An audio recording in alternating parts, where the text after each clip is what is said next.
অনেক দিন থেকেই আমার একটা পাহাড় কেনার শখ, কিন্তু পাহাড় কে বিক্রি করে তা জানি না।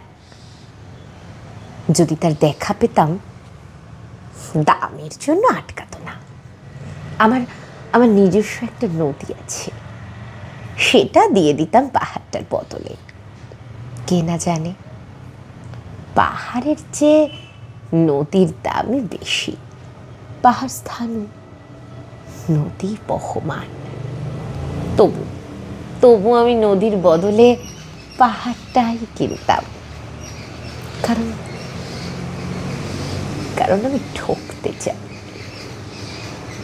নদীটিও অবশ্য কিনেছিলাম একটা দ্বীপের বদলে। ছোটবেলায় আমার বেশ ছোট্ট খাট্ট ছিমছাম একটা দ্বীপ ছিল। সেখানে অসংখ্য প্রজাপতি। শৈশবে দ্বীপটি ছিল আমার বড় প্রিয়। আমার যৌবনে দ্বীপটি আমার কাছে মাপে ছোট লাগলো। প্রবাহমান ছিপছিপে তন্নি নদীটি বেশ পছন্দ হলো আমার। বন্ধুরা বলল, ওইটুকু একটা দ্বীপের বিনিময়ে এত বড় একটা নদী পেয়েছিস, খুব জিতেছিস মাইরি। তখন তখন জয়ের আনন্দে আমি বিহ্বল হতাম। তখন সত্যি আমি ভালোবাসতাম নদীটিকে। নদী আমার অনেক প্রশ্নের উত্তর দিত। যেমন, বলো তো, আজ সন্ধেবেলা বৃষ্টি হবে কিনা?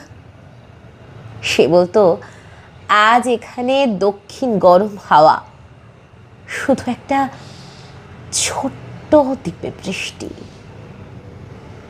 সে কি প্রবল বৃষ্টি, যেন একটা উৎসব। আমি সেই দ্বীপে আর যেতে পারি না। সে জানত,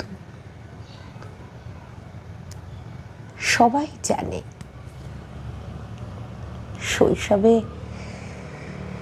শৈশবে আর ফেরা যায় না।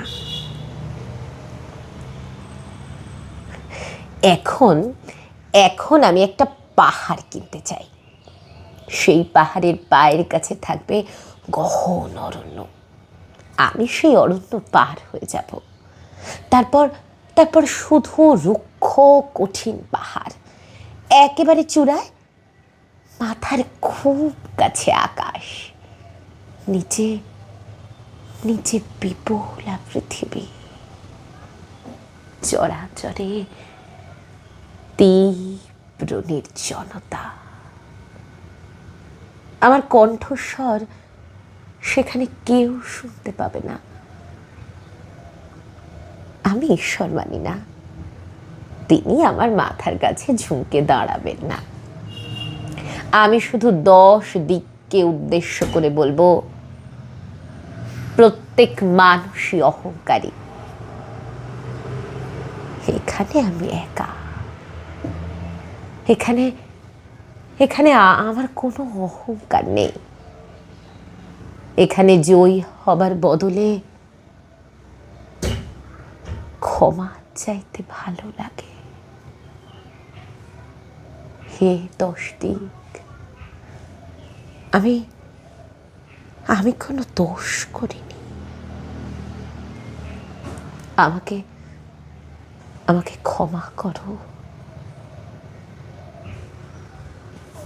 আমাকে ক্ষমা করো।